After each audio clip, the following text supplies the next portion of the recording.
Okay, everybody, this is my spoiler review of the Poker Face Season 1 finale. This was directed by Janixa Bravo, who recently did the movie Zola, and this was written by Rian Johnson himself. Before I jump into this review, please make sure to subscribe. I'm really trying to hit 30K before the end of March so I can get a Rotten Tomatoes credential. I'd really appreciate that. Jumping into the review, we open this episode where we actually see from Sterling Sr.'s perspective when he calls Charlie, that phone call they had at the end of the premiere. So this connects so much to the premiere episode and comes full circle, and we get to see it's played by Ron Perlman. And this is where he sends Cliff off on his mission to get Charlie.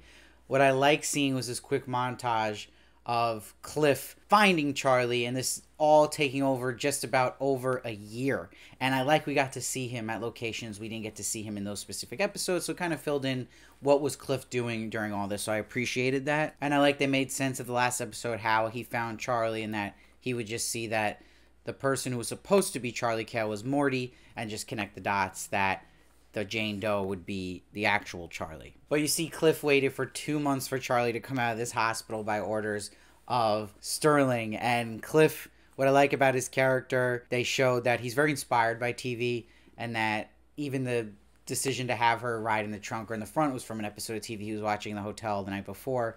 And you see he's watching all these mobsters on TV that have these nice yachts, so that's why he says he wants a yacht later in the episode. I thought that was really a nice touch. Now, I want to bring up how I read this big theme about the hook, and the title of the episode being The Hook. When he's singing this song by the Blues Travelers, Hook, when you look at the lyrics for that song and what they mean, there's a part in that song that is referencing Peter Pan. So I think this was a huge inspiration, that passage, for this episode and for Charlie. So what it's referencing in that song about Peter Pan is that Peter Pan, if he decides to grow up, he can be with Wendy, but he'll never get to battle Hook again. So he chooses Hook over Wendy, and that choice to battle Hook is the Hook he has in his life. Like, he can't get away from it. And this is definitely Charlie, the Peter Pan here, and the Hook being this lifestyle, but also these villains she deals with. That is the choice she's deciding to live that life. She literally is wearing a dress this episode that reminds me of Neverland, and also in her final scenes with Luca, she's got the Peter Pan green on, and we also see Hook himself on the TV when she is talking to her niece. And it's constantly referenced, like when Sterling says he had her hooked, because she has that choice where he lets her go, but she's curious at what his offer is and comes back. That's her always having that hook. It also shows the difference between Cliff and Charlie, where Cliff says when he's talking to Beatrice that he's going to kill Sterling, that he's this obedient dog and some get hooked to their master, but he's not that way. He hates this man and wants him killed, so he doesn't have that same effect on himself. And you've seen the other theme about swimming, and that she tells Denise that she doesn't necessarily like swimming, but she's good at it, and that we'll see her swim at the end of the episode, but then she'll say this about the highway life to Beatrice, that she's not answering if she likes it, she's good at it though, you know, and she does it. So, and it is this hook all connected. So I really liked everything going on with that. It also nicely sets up our villains for season 2 and gets more into the lore of this show, and that there's a bigger bad here with Beatrice and this 5 families going on, that even Sterling talks about how scary they are and just bad vibes he gets in that casino. And I like they connected that his son was actually going to betray him, and that he knew Charlie didn't kill his son, and that he was willing to work with Charlie here. And this whole time he just wanted her for the job, and she's like, well, then why do we have this whole chase for a year? He's like, well, you were running, so I was chasing. I thought that was great. It just fits so perfectly for the tone of Rian Johnson. And I thought Cliff's kill of Sterling was very clever and very cool here. I thought it was cool with the lights off, how he framed Charlie, and how he had the blacklight poker chip so he could see his target. I thought that was just really well executed, and it was cool. We got to see how he did it, and that how when Charlie pointed the gun at him, that she planted her fingerprints on it so he can switch the guns. Very, very cool. And I love they brought Luca here. I had said in my episode 5 review, I had most predicted that Luca would be the one to come back, and I wanted to see him come back because he just clicks so well with Charlie. They're both likable, and it's an interesting story how she's getting him all these promotions and he's helping her out. I like that relationship, so I'm happy we're going to see more of it, honestly, that he's at least the one character we'll see kind of continue on. We see she also got Casimir Kane from episode 1 caught. Now, what also was a nice touch in this episode was the dildo ring. I can't believe I'm saying that, but this dildo ring she gets on the party bus, the girl who gives it to her calls it a talisman. So a talisman, you know, is something that believed to have magic powers, gives you good luck. And this dildo ring comes through in the clutch because that's how she can see that the poker chip in Cliff's bag on the yacht she can confirm it's the same black light it's reacting to.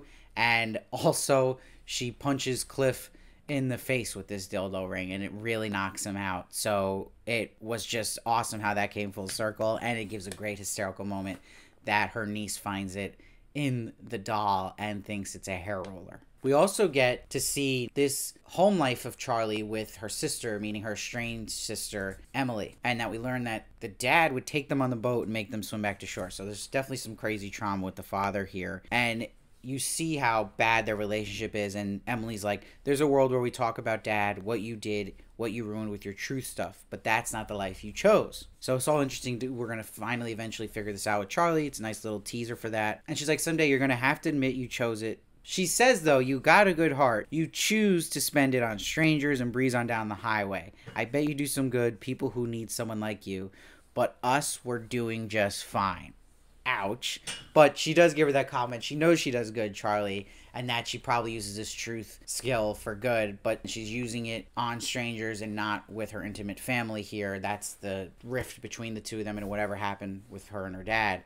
So she is rejecting Charlie here and calling her out like, this is the life you chose, go live it. I don't want you in my life. And it's still somehow hysterical, the scene, because it just ends with her exiting through the laundry room, out that exit. I thought that was just great, but still very sad as well. But really good writing here.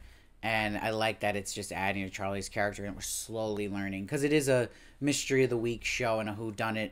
So it's cool that they're just giving little drizzles about Charlie's backstory and not blowing it all in the first season, that we don't have much to talk about with her later on, that they keep her a little more mysterious, her past, which I like. So they're slowly going about it, which I think really works in this format. And I love Charlie when Cliff gets caught, will jump off the yacht and keep swimming. That's what she does. And Luca gets him on the tape, and he's served justice on the yacht, which was perfect, that he had got for killing Sterling. And we're talking about ways out, right? Like, Luca again offered Charlie a job, and she didn't take it. You know, she's still likes this life she's living with the highway and knows she's good at it. She's got the hook. And you see, even it sets up nicely season 2, because Beatrice calls her. She's with the 5, and she's like, we're dealing with a war now thanks to you. And she says she's ruinous, just like her sister called her ruinous. And she even says, like, Sterling, no corner in the country you can hide. Really cool. But she still, like, Sterling also says, I'll get you out of this, though, if you actually work for us and use that nice skill you got about lie detecting. I thought that was good. And they play Walk On by Neil Young, and that lyric that stuck out to me is, they do their thing, I do mine. That is Charlie in a nutshell. And it's a nice close to the season, a nice bow. So I was really impressed by the depth of the writing in this episode, the directing, and the performances are great. And Benjamin Bratt just really has been great as Cliff. I really enjoyed him, especially in this episode. And Natasha Lyonne killed it per usual. Everyone was great here. And this was definitely one of my favorite episodes of the season. Not my favorite, but one of my favorites. So I'm giving this one a solid 9. It just felt like a good close to the season. I like it as a close to the season in general. Maybe not as much on its own as an episode, but still really solid and satisfying to me. And overall, my favorite of the season is still going to be episode 8, the Orpheus Syndrome, and then followed by 5 with the seniors, and then episode 3 with the barbecue were definitely the highlights for me this season. And the only one I didn't like was last week's episode. But let me know what you thought of the season as a whole, your rankings of the episodes. I'd love to see them in order. That'd be really exciting to talk about down below. I appreciate all you guys. Please follow me on Twitter, Instagram, and TikTok for more of me. And please, please subscribe. It means so much. And I'll see you next time.